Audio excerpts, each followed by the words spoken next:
on, guys? I contend to this day that there is one thing that little kids and pets have in common, and that's that they see what's basically unseeable by their grown-up counterparts. I learned over the years not to question when little kids says they see something, for the reason being the reasoning ability. Kids don't know how to reason. Their world is very large, and most everything to them is unknown. So they're more perceptive to things that their grown-up counterparts that reason don't see. Most, anyways. I learned at a young age to keep a lot to myself. I have vague memories of being in my crib, telling my mother, asking her about the other people in the house. And I do remember her saying to me, "You just had a dream. You just imagined it." So for the most part, over the years, I kept things to myself. She told me a story when I was an infant. She had a woman that lived on the hill near our house. Now, she was a widow when I got older. And every time she would bring me into this house, I would scream uncontrollably. This I do not remember, but she told me, and I had no doubt that was true. Over the years, I guess that wore off because my brothers and I, we had no problem going into this house. There was one night we were over there. My mother took us over there because she was visiting her. Now, she had 6 kids. I had 2 brothers, so we're all upstairs playing. And as we're all marching down the hallway to go back downstairs, I was the last in line. I had walked by this one bedroom.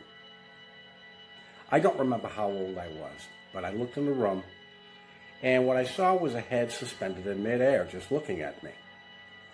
The funny thing was, I had no reaction to it. I just looked at it. Okay, it's a head. So proceeded to walk downstairs. Never mentioned it to anybody. Until I was an adult, I told people the story and I got that. Oh, you were just a little kid. You just imagined it. But no, I know what I saw. And this is why I never question what little kids see. I've heard a lot of stories from people that their kids see things like spirits or the other side of the veil. And I never question it because I went through that myself. I think I was about 11 years old. It was one time. Now, at the time, we didn't have any pets. And it was just before sunup, and I was walking through the kitchen. And it wasn't completely dark in the kitchen because the outside light was illuminating the room, although it was dark. And as I'm walking through the kitchen, I see what I thought was this very fuzzy cat on the other side of the room. I'm like, okay. I wasn't really coherent at that time of the morning, but I figured a cat must have got in the house. Well, he starts walking towards me. And as he's getting closer, I'm reaching down to pet it, but proceeded to touch my legs. And I looked, turned the light on, and no cat, nothing. Again, no response. I ignored it and went about my business for the day and never mentioned it.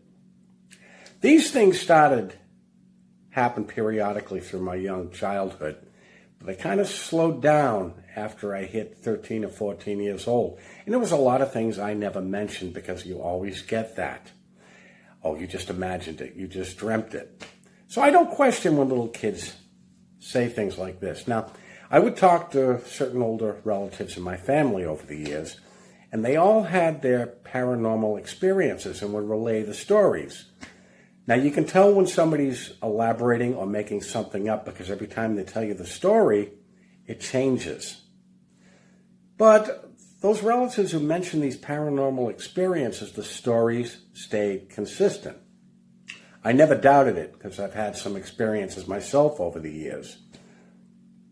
So they would tell the stories, and although there were similarities to the different relative stories, they were all very different. This is something I noticed in the Kingdom Hall on those occasions where paranormal experiences were brought up at the meetings or in the study. All the accounts, whether they be in the magazines, whether they be in the comments amongst the Jehovah's Witnesses, were all virtually the same. They were always demons. They were always demon-inspired. And every story you heard was homogenized. It seemed to be like passed around from witness to witness to witness to witness, from hall to hall to hall to hall. And this is when I started questioning it. It's like, these stories are just too homogenized. Now, the one thing, Jehovah's Witnesses have this incredible fear of demons. And yet you hear that it's Jehovah's one true organization on earth. Now, if they had the Almighty's backing, if they had the Almighty's protection, like they claim, why are they so afraid of demons? They're actually terrified of them. And every so often, conversation will come up, and they'll talk about demons. This one was harassed, this happened. Demons control everything on the planet. As soon as you respond, you'll hear the comment, oh, don't give them any attention. That'll lead to demon harassment. And I started thinking about that. It's like we were talking about it. That was giving them attention. As a matter of fact, come to think about it, pretty much every meeting at the Kingdom Hall gave the demons attention. Other than talking about Jehovah, who else are they talking about? They're talking about Satan and the demons. So they're giving them all the attention in the world at every single meeting. I had some experiences while I was a Jehovah's Witness and some prior to that. I have not done a video on this subject because it would bring up too many personal issues and other people in my life, so I've opted not to do a video on it. But I was going through some issues that could have been considered paranormal, and I brought them up to the elders at one point. And the look of fear on their faces was quite noticeable, and yet not a one of them wanted to touch it. They would talk about the homogenized harassments, the demon articles, how Jehovah's Witnesses bring something into their home and they have to get rid of it. But when it comes to something that they don't understand, they do not want to touch it. Matter of fact, the only thing I ever heard was from one elder, you have something in your house. And I'm thinking, I have a lot of things in my house. So getting rid of this one item that I was supposed to look for to find the demons, if demons are unseen, how do you know you got the right object? But they are so terrified of demon harassment.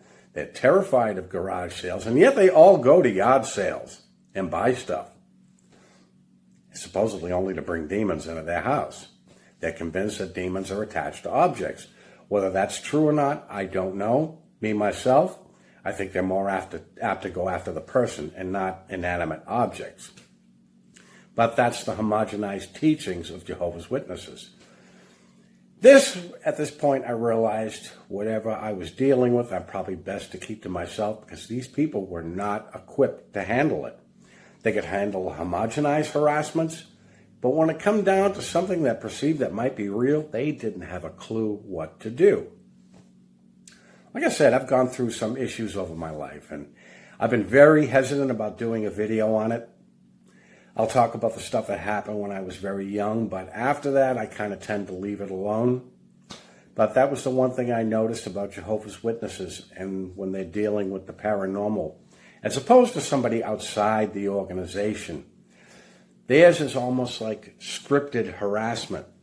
From hall to hall, you hear the same stories. That was like the story we've all heard about the Smurf that got up cussing and ran out of the Kingdom Hall, which I thought was quite laughable. And I think over the years, most people thought it was quite laughable because I don't think they tell that story anymore. That was just something I wanted to bring up, guys, because I was thinking about that. Because I noticed little kids do have an imagination, which is why a lot of times they'll be told you just imagined it. But since their worlds and their knowledge is limited and their reasoning ability isn't quite up there with their grown-up counterparts, I have no doubt in my mind that they do tend to see things that the rest of us don't, much like pets. Although the only thing is, pets can't relay what they see. You have to watch them to see. It was obvious to me that Jehovah's Witnesses' fear of demons was all psychosomatic. They only fear what Watchtower pumps into their head. They have an unnatural fear of the world. They have an unnatural fear of people outside the organization.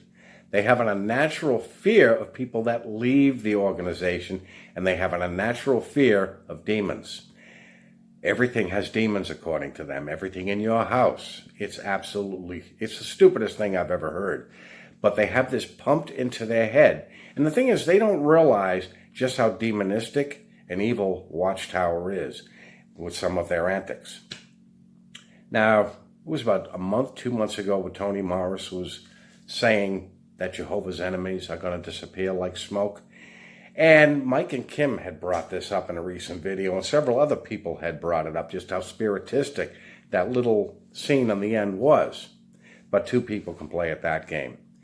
Now, Watchtower thinks they're sitting pretty with the United Nations, not realizing that the religions that are buddy-buddy with the UN are one day, they are going to be turned on, and they're not realizing it. They think they're sitting pretty.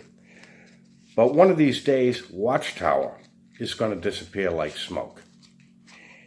And just to give a little visual effect, Tony,